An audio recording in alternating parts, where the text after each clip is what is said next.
Welcome to Straight Talk. When I'm sad, all I need is a place that feels like home. When the trauma of childhood rises up on me just like a storm. When it feels like the universe is crashing down and all joy and courage nowhere to be found, I won't bury it in my soul. God, I won't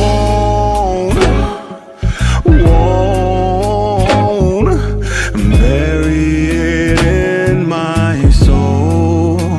I thank God He didn't let me bury it in my soul.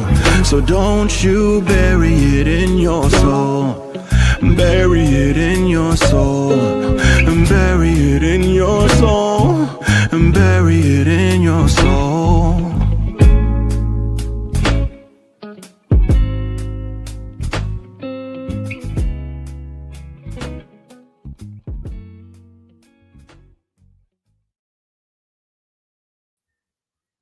Hello, everybody. It is your host, Minister Claudia Hutchinson, and I have a very special guest tonight. She is my daughter, and we're writing a book together, and we're going to be talking about why is this book important to be put in print. So we're going to bring our guests up tonight. Hello, Deborah. How are you? Hi, Mommy. How are you? Not doing well. That's not doing well. They're adjusting everything, y'all. Hey, everybody. I thank you for popping on tonight. My team is doing stuff back here, Bo. They doing stuff. So if y'all see the camera moving, Bo, that is our new intro. Do you like it? Yeah, it was really nice. It was really nice. All your pictures. I forgot you take I wrote pictures. the song. Really, Mama? Yes, and Carlton Pitts sang it and put everything together for me. So I want to thank Carlton for that. And you haven't seen the new intro yet. So I have not. and we're gonna try to be as mindful as possible for my daughter. We're writing a book. And tonight we got a couple of names for the book, but what are some of the names we have for our book that's coming? Oh, my phone. I'm using my phone, so I'm gonna guess off what I remember is letters from a mother to a daughter. She prayed for me. Avocation on the forefront or something like that. I'm not, that forefront part might not be the right word I'm using, but yeah, all of it's talking about from, it really highlights our relationship. So all of them will be surrounding that. Oh, and reflections from a mother to a daughter. Yeah. So we're going to ask our guests to help us title our book. So we're going to take some of their, if they want to put it in the comments. We are going to be on TikTok this week, and we're going to throw some breadcrumbs. So if y'all want to help us get the name for our book that's coming really, really soon, we want y'all input. So I'm going to pray us in, and I'm going to read a scripture, and then we're going to get started. Father God, in Jesus' name, Lord, we thank you, we honor you, and we give you praise. God, you've been better to us than we've been to ourselves. God, we want to trust you in everything that we're saying, everything that we're doing, God, and we want to walk this thing out, God. God, if you would be with us on tonight, God, be in the mouths of your people. And God, let this be something that might encourage somebody else that they can make it and that they can hold on and they can hang in there, God, because you have not forgotten about your people. And we trust you in Jesus' name. Amen. And our scripture tonight is Habakkuk 2:2. And the Lord answered me and said, write the vision and make it plain upon tablets, that he may run that readeth it. So when we say write the vision, make it plain, but what do you think that means when you hear that scripture? Probably be specific in what you're asking for. I'm good for asking for what I need in a moment. Like people, like it's something strange that like you talk about a lot, that when I pray over my food, since I have stomach problems, I pray that it stays down, not just like that it's blessed like other people. So I just believe that like you ask God for what you want, that doesn't mean you'll get exactly what you want. But I believe that it means that, you know, ask God and be a good servant and know what you're asking God for and what you're looking for to happen in your life. Now, your mama's always full of questions. I heard what you said. You pray over your food differently. Like I eat, I say, God bless the food, bless the hand that prepared it. But you pray and say, God, let the food stay down. Why is that? Yeah. Because it's not a given with me and my illnesses. It's not a given that I will keep my food down. It's not a given that somebody hasn't put, like when y'all say, bless the hands that prepared it, I say, bless the hands that knew not to put what I couldn't eat in there. Because I don't always know. And there's plenty of times over the years that I've had a meat product get in my food and then I'm in the hospital for three months or so. So I pray specifically for the things that I need in that moment. And food is just something that like I know my family hears me say a lot. So I could use that as a good example. Like I pray that like, Lord, I'm thankful to have the food. I'm thankful to allow me to eat it, because sometimes I'm not even allowed to eat food. I'll be on like clear liquid diets and all that kind of stuff. And then I'm praying that it stays down. So it's just, and I mean, I don't necessarily say it out loud amongst strangers and things, but when I'm at home with my family, I'll say it out loud. I'm asking for, I mean, it's always in my prayer. It's never, since I was a kid, that's always been my prayer, because that's always been an issue for me. So I pray for what I need specifically, because I know me better than anybody else.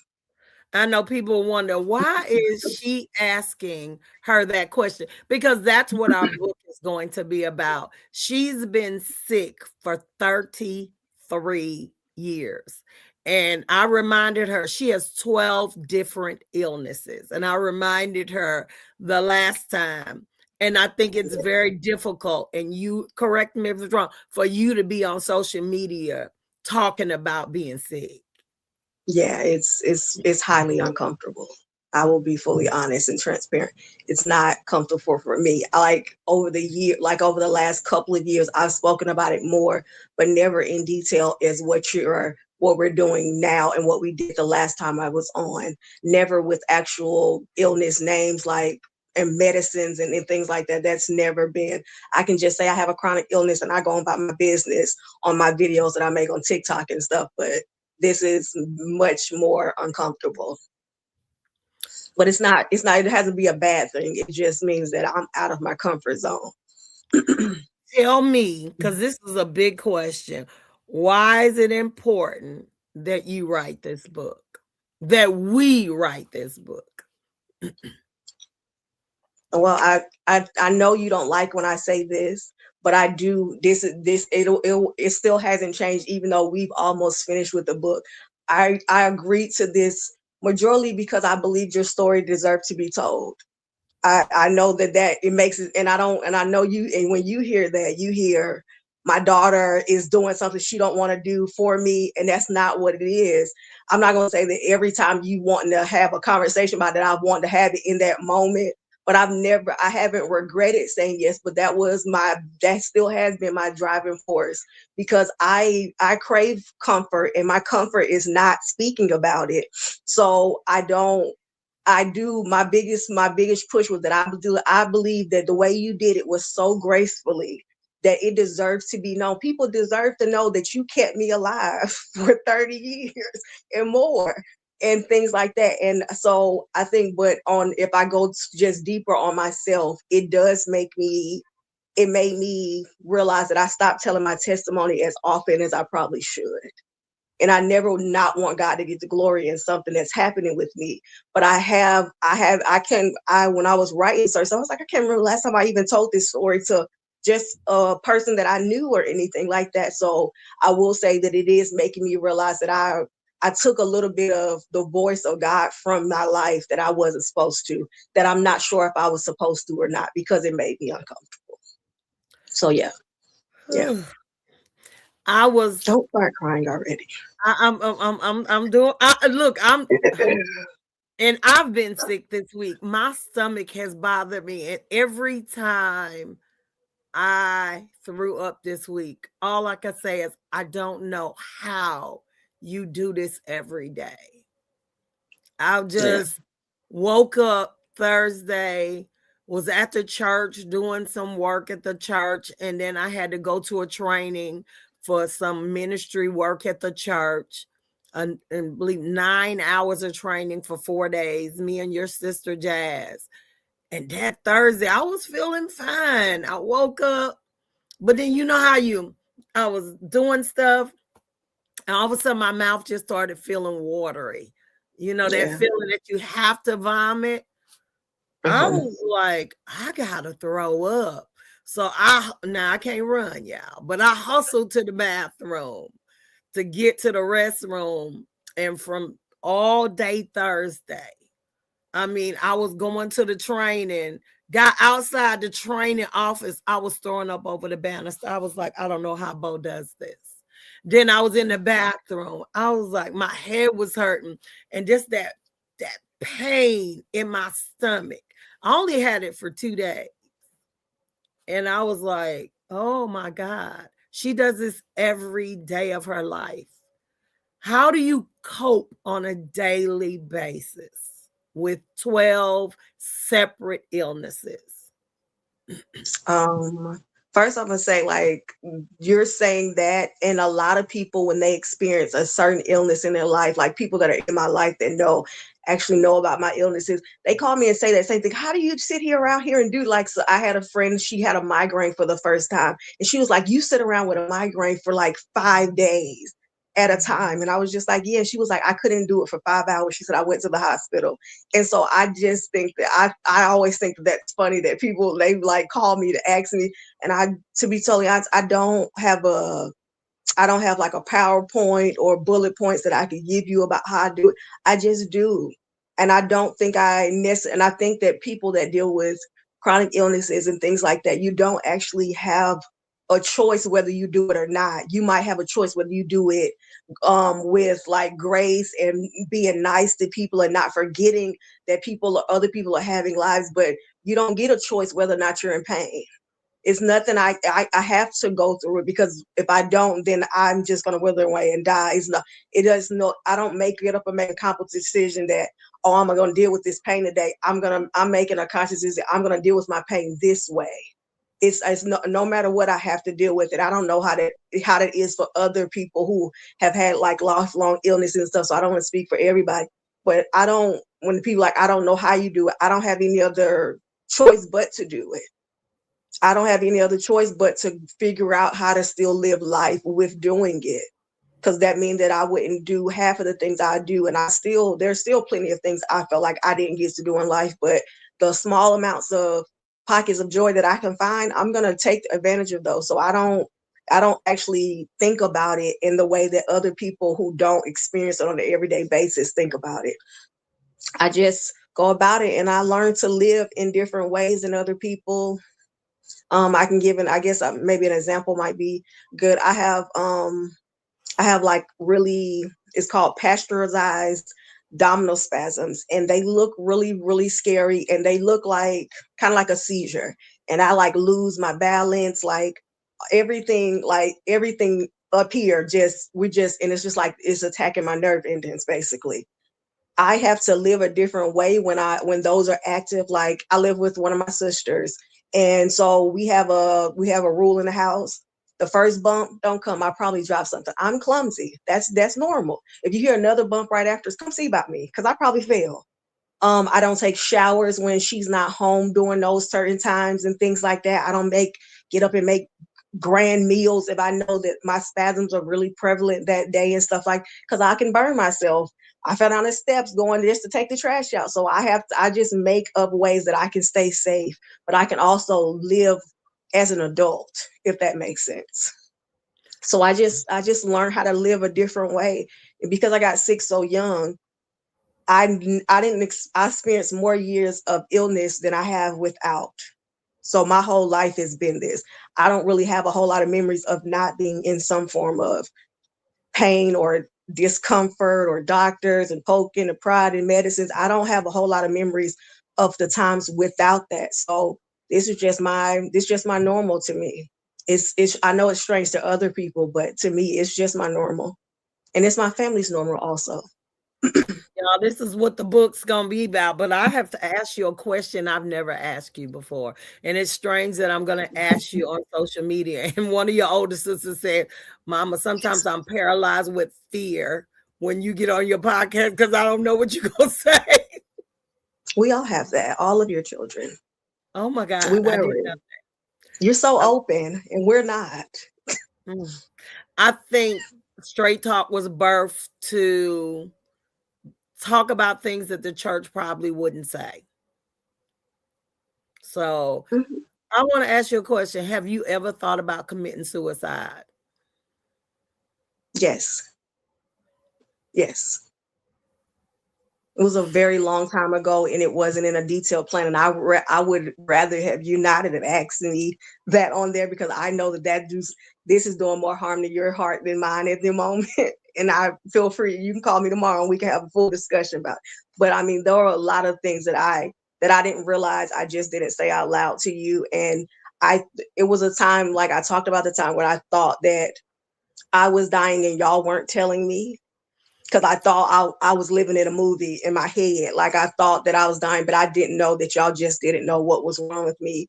And still to this day, sometimes people don't know what's wrong with me. But there was a time around the age of like 13 or something, and I was really down, and I had never dealt with it. And I had been sick for almost 10 years by then.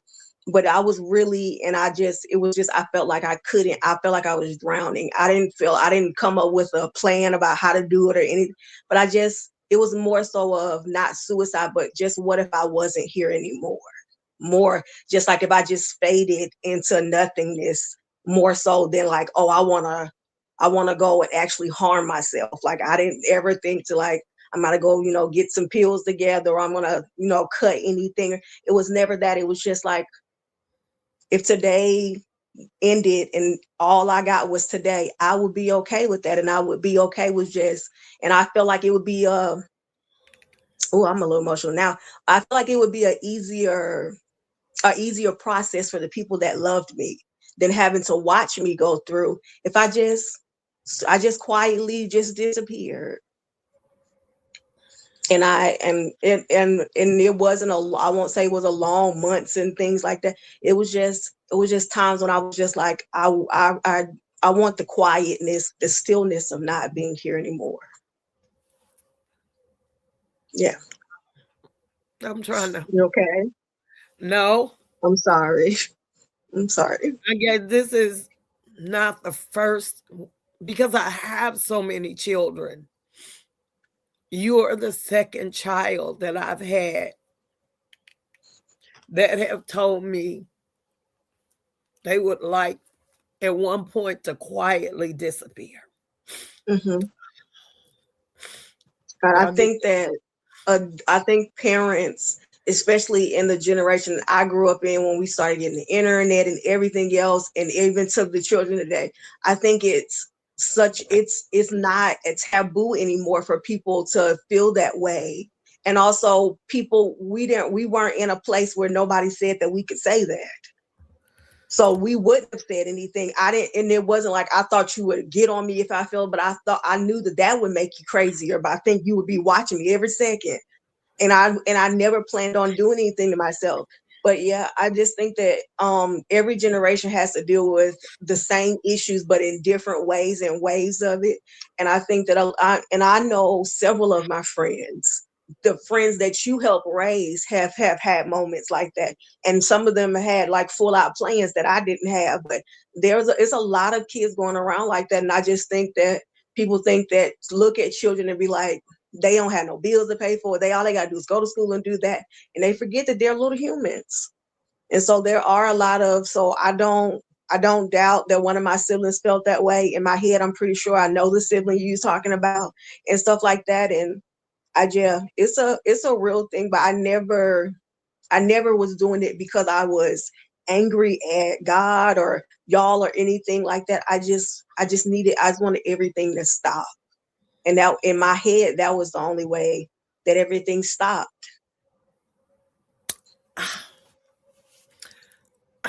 I feel selfish wanting you to Why? be here because I don't want my child to be gone, but I don't want my child to be in pain either. I believe this is just what I believe because of the way that you mothered me.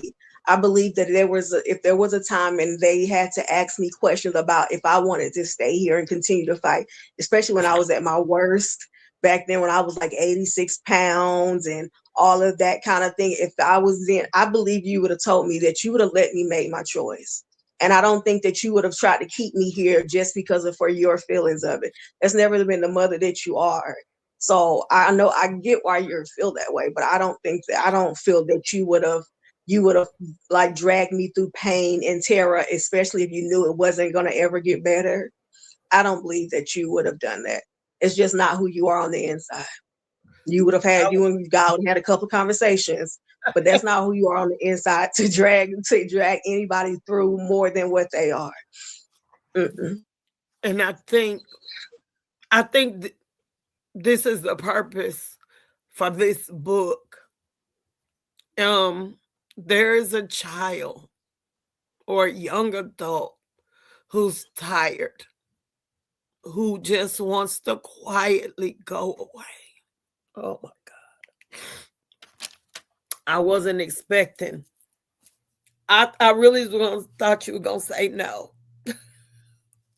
I thought about it, but you asked me to be truthful in everything I did surrounding the book when you first asked me. You said, I just want your truth. So I thought about it for half a second, but I'm not gonna, because I mean, even if I never put a word on paper about this particular we're talking about now, if this is out in the ether, if it hits some young person, especially a person who is in chronic pain, I would want them to know, because I feel like telling them that I've never did it isolates them even more, because then they start thinking that they're weird.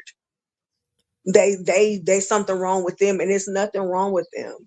It's nothing wrong to want a break from pain. It's nothing wrong with that. I'm not giving them permission to do anything, but I know it's a lot. I'm sure it's a lot of sick kids that feel like they put so much on themselves about everything else. You're not weird for wanting to not be in pain. There's nothing wrong with that. Oh wow. And I was asking, who do you think this book is for? I want you to answer first. From the parent's perspective, because it's a reflection from a mother to a daughter. Our book is going to be talking about how the parent, how I saw what was going on with my child. And my kids were perfectly normal.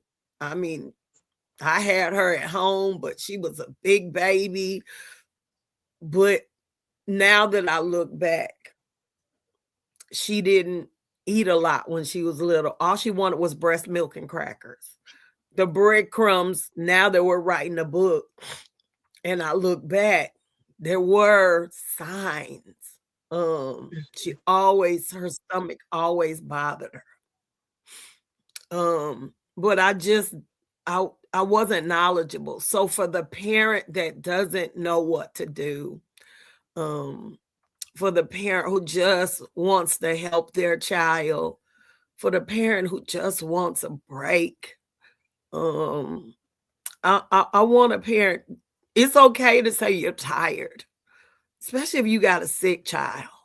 And I had 2 sick kids, and one of them has passed away. Oh, this is getting to be a little bit. And I couldn't save that one.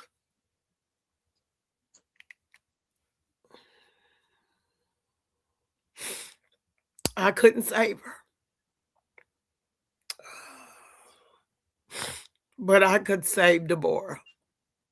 I could do everything humanly possible to make her comfortable, to learn as much lingo that the doctors were talking about, train myself to live off out a couple of hours of sleep. Having Bo made me an entrepreneur. I would start businesses so I could be with my kids. So for a parent who has an entrepreneurial spirit, your dream does not have to die because you have a sick child. So my perspective is for a parent who's struggling, who doesn't know what to do. And I want to give them hope. To one of my grandchildren, Elijah, somebody please bring me some tissue. One of the guys on my team that's hiding somewhere, get some tissue, please. Yeah, who do you think the book's for? For the support system of whoever is ill. And I think, and mine's might be, and I know this is something that you fussing me about a lot, but I focus more so on the people in my life than what maybe I'm always wanting y'all to reach y'all dreams and stuff, because I felt like y'all gave so much to me. So I would like this to be for the siblings, younger and older, for whoever that young person's support team is, that you can do it and not make the child feel so isolated. But in the book, we do, after every chapter, because we talk about the same, we'll have we pick certain memories that we both had, and we both talk about it from her perspective, what she was going through her head. And I do the same for myself. When we're doing that, at the end of every chapter, we write what we felt like what's the lesson plan? What did you need to get from that? And I always do, I don't know if you've been doing this or not, Mom, but I always do for the parents and for the child. Because sometimes the child just needs to know that they're not wearing you out as much as it seems like. As a child, I a lot of times I just wanted to know that I was not stressing them out more than I had to. And that's in that terms, but that's because the way I am about you. And that's why I said that your story deserves to be told, because I was worried that me being sick made everything else in the family work.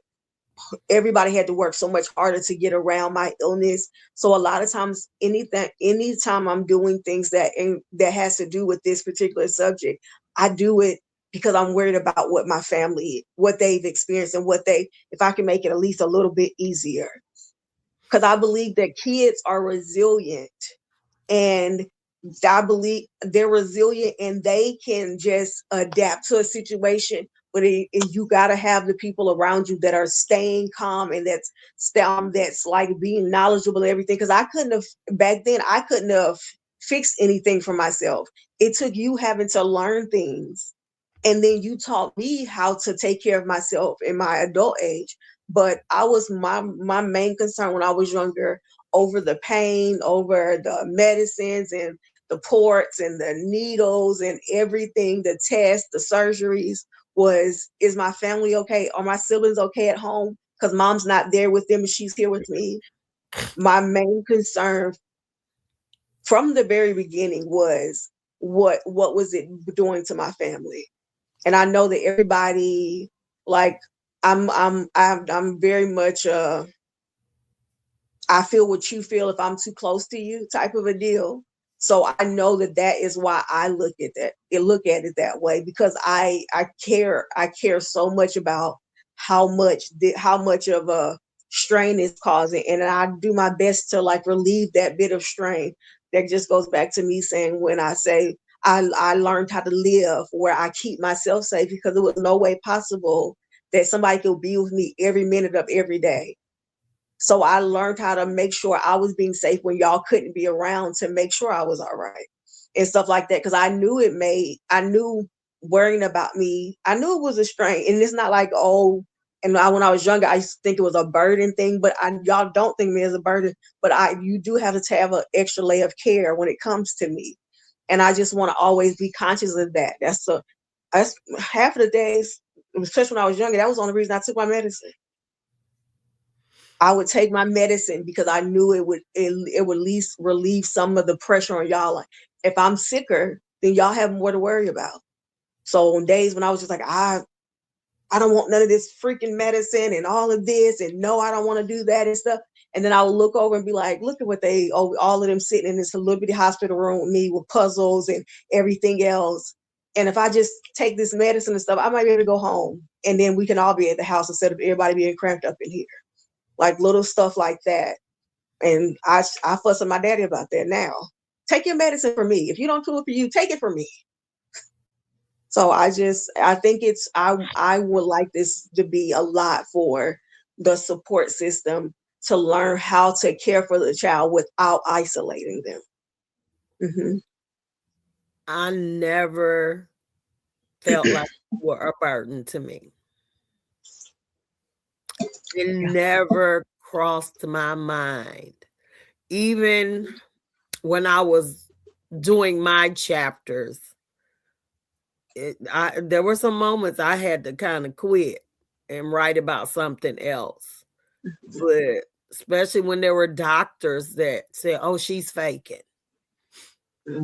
I had a difficult time to look a doctor in the eye because he had a medical degree and because he couldn't heal you. So you're faking. Yeah. And I almost named the doctor just now. I'm learning some legal things. I almost said his name, but he's still in DeKalb County on Windway Drive. And he's not American. I don't, you can't get me. I'd say it. I done told a lot of people that his name. Multi-Fadike then. I tell people, because I believe that you, especially when it comes down to children and being in the care of doctors, that is somebody you should be able to trust no matter what. And out of all the horrible experiences I had, he was one of the ones that almost broke me. That man almost broke me at a very young age. And so, and I believe that somebody should be saying something because people just keep taking their children to them and stuff like that. Just, what was it, 2 years ago? Almost 2 years ago, when I broke my leg and me and you were sitting in a waiting room, you were taking me because I was on like crutches or whatever, and you took me to a doctor's appointment, and we heard a woman talking, and she was saying how this doctor, he was doing this stuff, and when she said she was like, he had some African name, and she was just like, he just doing this, my baby, and he's saying because he can't figure it out, he just claims and automatically I just knew. And I just looked over and I said, are you talking about Walter Ifadike? And she said, yes. And I said, he was my doctor almost 20 years ago. And I said, take your baby and run. Because I knew what that little girl was feeling. Because I'm 60, 70 pounds in a hospital bed. And I've been there for at least 4 months. And nobody's figuring out what's wrong with me. And they're just doing the best to keep some weight on me and everything else. And he came in there and said the words and he's part of the reason why I don't say my illnesses out loud either. He's not the only reason, but I can pinpoint about 5 people over my life who really made me pull back about sharing my illness. Because he was like, everything else she's saying is real, but that thing right there, that thing is in her head. She's faking, and y'all need to tell her to stop. I remember it like it was yesterday. I remember my grandmother jumped up and started screaming. My mama she was like, what are you saying? And my daddy was walking in, and he seen what was happening, and all he heard was my grandma house. How dare you say my grandbaby faking? Look at her. And my daddy, all he heard was that. He dragged that man out the hospital room. My grandma went out there. My mama was sitting on the bed with me trying to console me. And all I kept hearing in my head is, in your head, you're crazy. You're crazy. You're making this up. And because who he was to me, he had been my doctor for like 3 years by then. And all I kept hearing was like, "You're crazy. Something's really wrong with me." And so I don't hide anything when it comes to people like that, when they are in a position where they're dealing with vulnerable patients like children. And So there was I don't hide from that man. And I'm not saying anything that's not actually true and that's not inside of a hospital record, like a record. I'm not saying anything of the sort. I know we had after that incident, when he tried to make you seem, because all your other stomach issues he said was real because he could diagnose it with a test. But the stomach spasm, and what is the spasm called? It's basically like a pressurized system, like that all the nerves in my stomach. Like, and because I don't like when it comes down to like passing food through your digestive tract, gas, air, all those things that go through, my stomach does not do like this to get things through. And so it all builds up and it twists like this. And so it's like for like a good, I want to say 90 seconds to like maybe about 2 minutes, I just jerk until it start the like the air relieves itself and then it starts to uncurl and it just goes through and stuff like that. And it's just, I mean, and even after him, nobody had a name for it for almost another like 7 or 8 years. Nobody else had told me it was fake, but nobody else had a name for or even understood what it was until like I got a doctor who is still my doctor to this day. She's been my doctor off and on for almost 20 years, and she was the one that like went and called. She called other countries. She was like reading medical journals to find out what this thing was and what she could do about it. And we just So call it yeah, abdominal spasm, but it looks like a seizure. But that's the thing, he couldn't diagnose himself, and because he couldn't fix it. We're just gonna say it like that. He couldn't fix yeah. her. Mhm. But And they then said that it's only like that it's only like 11 to 13% of the world has ever experienced it. So it's not like it was widely known anyways then and things like that. So they couldn't. I never go against a doctor when they can't figure something out, because you can only know what you know. If it's not a lot of people that have it and if it's that rare, then I'm not faulting you for not knowing what it was. I was faulting you for making me believe as a child that I had conjured up a whole illness just for attention at that. When I had already had at least 6 of them by then already. I didn't need no more attention. because you was getting our full attention. I was even without that illness, that particular one, that that spasm, that all that things that it does, and even without that, I still would have been a very ill child. And I just would have been. he had me then on that point. I'm like going to psychologists, not because I didn't believe her, because I've always believed her, because I was with her. I mean, I found jobs to make sure I stay home with my baby. And when I couldn't stay home, baby, I would figure it out. I had a courier route and I started my own business. I would drive to Athens every morning. And I broke the seat down and turned it into a bed and took her with me every day. We would drive to Athens from Atlanta. I would be done by 12:30. I would be back in the city by 1:45. I would be unloaded and I would be back at the bus stop to get her siblings by 2:45. Yeah. So parents, it was hard, but you could do it. And I think What were you that gonna say? like me believing like it was 2 doctors during that time, one of the psychologists and him, they weren't convinced me of the same thing, but both of them like inferred so much as in my child brain that I started believing it. But when it came down to the spasm and things, I was just like, if it's for attention, as they say, if it's for this, then I wouldn't have them when nobody was around. There were times where I I would be in the house by myself. Like you said, I'm about to go to the grocery store. All of my siblings are at school. My dad is at work. And you say you don't feel good, stay laying down. You would leave me there to go into a Kroger. And if I'm having a spasm and falling down the steps, nobody's around to see it. Why would I do that? Why would my brain tell me to go do this when there's nowhere?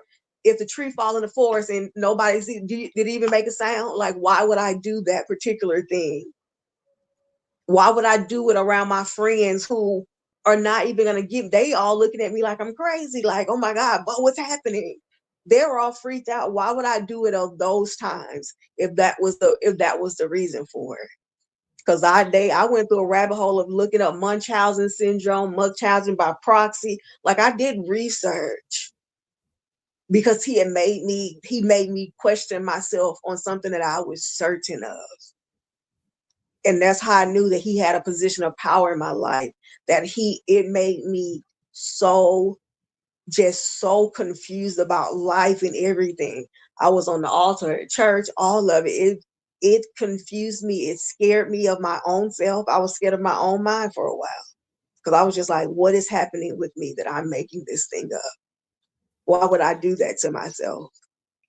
And I even started taking her to psychologists, not because I didn't believe her, but so that because I didn't know she thought she was going a little crazy, but I knew something was wrong. I couldn't put my finger on it, but I knew something was wrong with my baby after that experience because I didn't have the verbiage.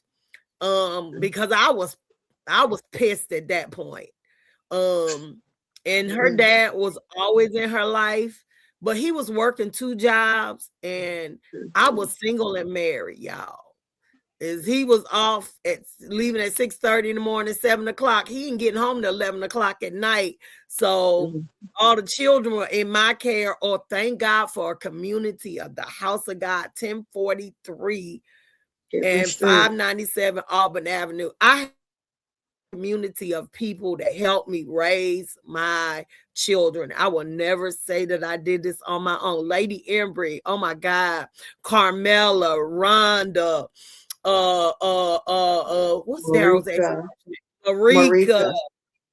It was so Esther. It was so many people. Apostle, what's your goddaddy's name?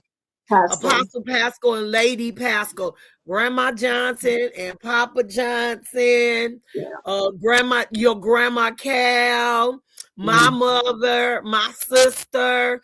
There was no way I could have raised my children on my own. I'm just gonna tell you, I had a whole set of girlfriends, Margaret Harvin. I had a set of girlfriends that were there through the thick of it. But I sent her to a psychologist, and the psychologist started saying some crazy stuff too. And she had one that tried to make her feel like either her dad was so crazy that the psychologist wanted to make her believe that somebody sexually assaulted her. That's why she's ill. And it's just so crazy.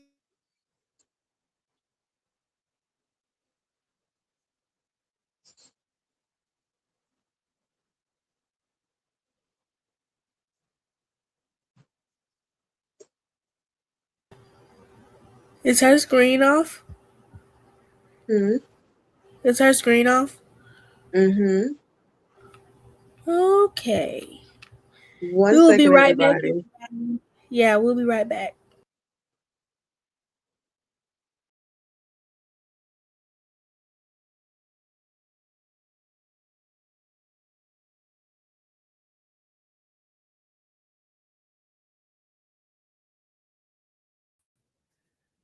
I don't know what happened, y'all. Is she? I'm here. I don't know what happened, but I know that's nothing but the adversary trying to not get the story out. That's never happened before. But I was taking her until she gets back. I was taking her I'm here. to psychologists just to help my baby because I knew something was wrong. I knew she was feeling some kind of way. I didn't have the verbiage. I didn't know what to say. I didn't know what to do. And one of the psychologists, and it was a child.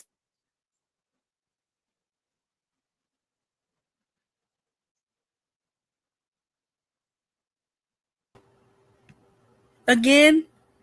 Mm-hmm. Okay, everybody, we'll come back in just a second.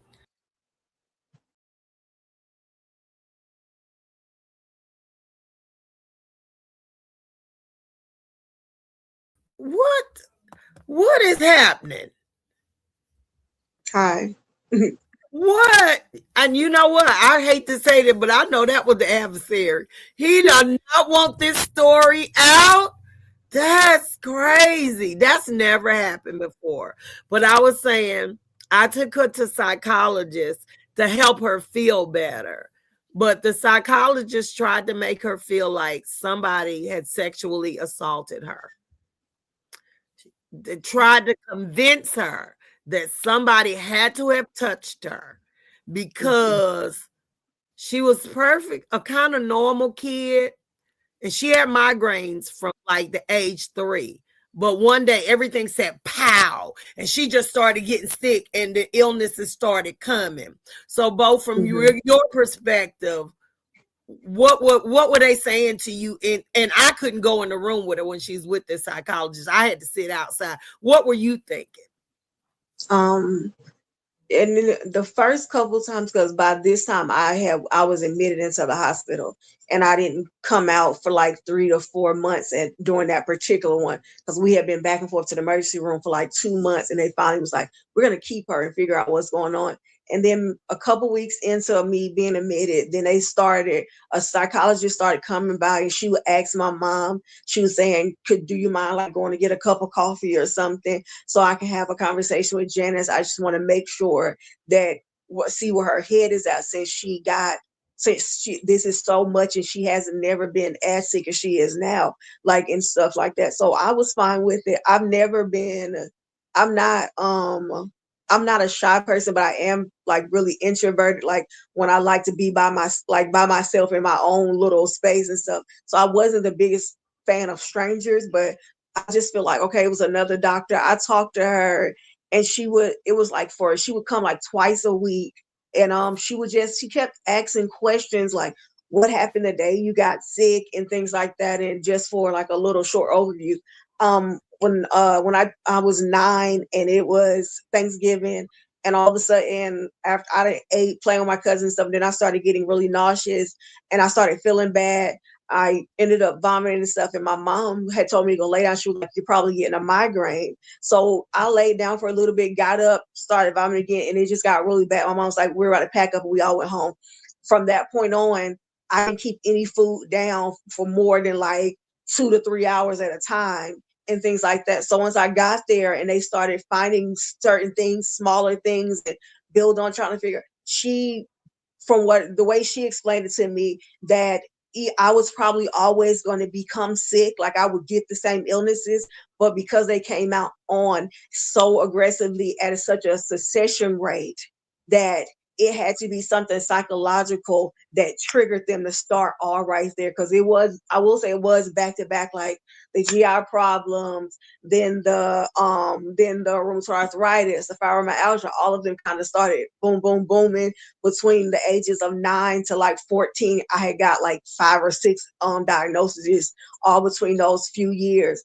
And she kept honing in on what happened that day, and she started asking, do I have a favorite uncle and things like that. And I was like, yeah, of course I have a favorite uncle or whatever. This was an uncle that I saw on an everyday basis, usually like picking me and my sisters and his daughters, which are my cousins, up for school and stuff. Like it was just like, of course. And he was like, did he spend more time with you than other people and all this? Were you ever alone? And I was just like, no. And I didn't understand like where this was going, because by this time I'm only 10. So I had never even been introduced to that form of thinking. And she just like for weeks on it, she kept harboring until one day I could see the frustration on her. And she just asked me straight out, has any man ever touched you? Like she said, your private parts. She put out the little paper showing like your no places and things like that. And I was just like, no. She was like, are you sure you weren't ever alone with them? And I was like, well, I might have been. I don't. And it was just like, she was like, I think you're repressing something. I didn't even know what pressing was back then, but she was just like, I think your brain is trying to keep you safe from these thoughts and stuff. And it just kept making me uncomfortable. And every time we would always end up on that same subject. It was almost to the point like, you're not even asking me how I feel about being sick, period. It was like she wanted a aha moment, like she wanted to be able to bring it like down to a nuts and bolts. This is why she's sick or whatever. And I didn't understand it. And then after a while, it's just, I couldn't take anymore. And that's when I spoke to my mom. She left out the room and I just ended up breaking down, crying and telling her what. She was just like, what? And why wouldn't you tell me? And I was just like, because she's a doctor. I thought she's a doctor. Why would she be trying to do that thing to me? And I was just, and I wrote that in the book also. And I wrote that like she kind of fractured a part of my childhood because I became very hesitant around men, especially my father and my uncles and my cousins. I always was like, all of a sudden now I'm like wearing extra clothes and stuff like that. And that was never an experience that was in my household. I had no reason to be even introduced to sexual assault or any form at that age. It would like, I'm already sick. And then you broke a piece of my psyche to make me weary of people who did nothing but love me. And as I got older, I started seeing like different ways that had like seeped into me.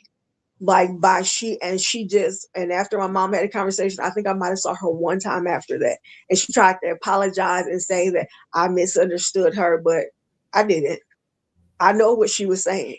She kept asking about, do they buy me certain clothes? And it was really, really triggering for me. And after that, I didn't really, really want to speak to psychologists. And it wasn't even that I thought all of them were like that. It was just like, why would y'all let her around me? And she made me nervous. She made me nervous. And I made sure she wasn't around you no more. I got rid of her. Yeah, she did. So, and because I didn't know it back then, maybe a few years later, I found out that my mom had been in her childhood. So it made me feel even more so that like my mom, she was out here doing everything to make sure we were never in any place where that would ever be able to happen. I mean, it's not like saying that when it does happen that a parent didn't care or anything like that. But I just believe that when you have a parent who has experienced something like that, they are more diligent. And my mom was always really diligent. So that's why it was so out of the blue for me. But she made me, when I said the two doctors, she was the other doctor. It was just a white lady in her 30s and stuff like that. And I just said, I no longer want to speak to her. And all the other psychologists I saw, they was like, she's fine. Like she obviously is having, obviously life is hard for her as a child being sick, but she's fine. And one lady, she used to joke on something, she more sane than I am, and I ain't got nothing wrong with her and stuff like that.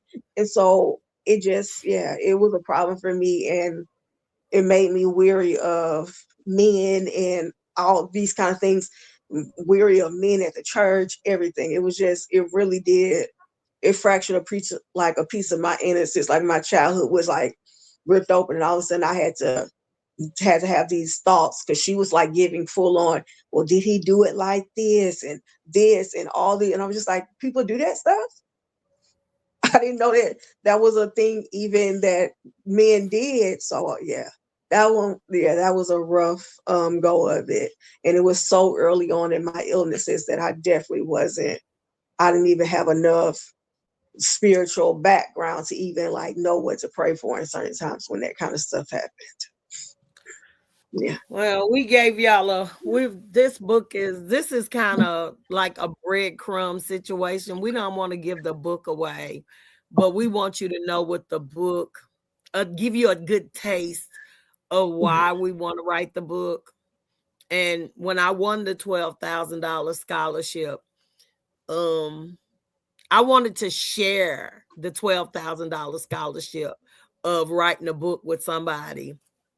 And Janice keeps saying, Deborah Bow says she wants my story to be told, but I think her story should be told. I think she is more powerful than she knows, that she should be on stages speaking to groups of people, and especially people who have chronic illnesses, that your dream doesn't have to die because you're sick. Yeah.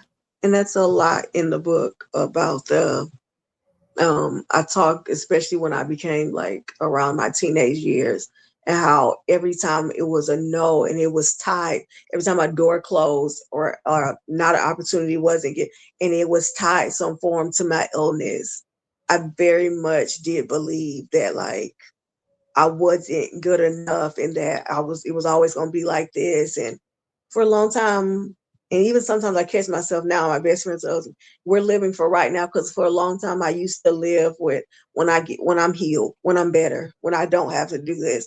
And it took me a couple decades before I was just like, that hit what I see, and everybody else I'm sure thought that healing might not come in that way. And that does not mean that God was any less deserving to be glorified. And also it doesn't mean that I should just be sitting still waiting for some miraculous thing. And I know a lot of my people that love me don't like when I say this, but my testimony just might not be that I was healed from these big old chronic illnesses. My testimony might just be she endured and she did it with the grace of God.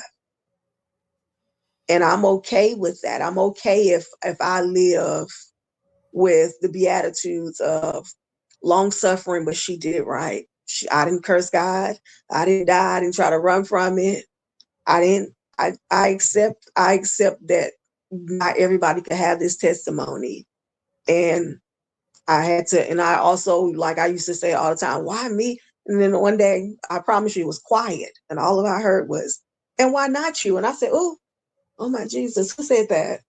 And the Lord was really like, what made you think that you were so special that you could just be saying that somebody else should have had it?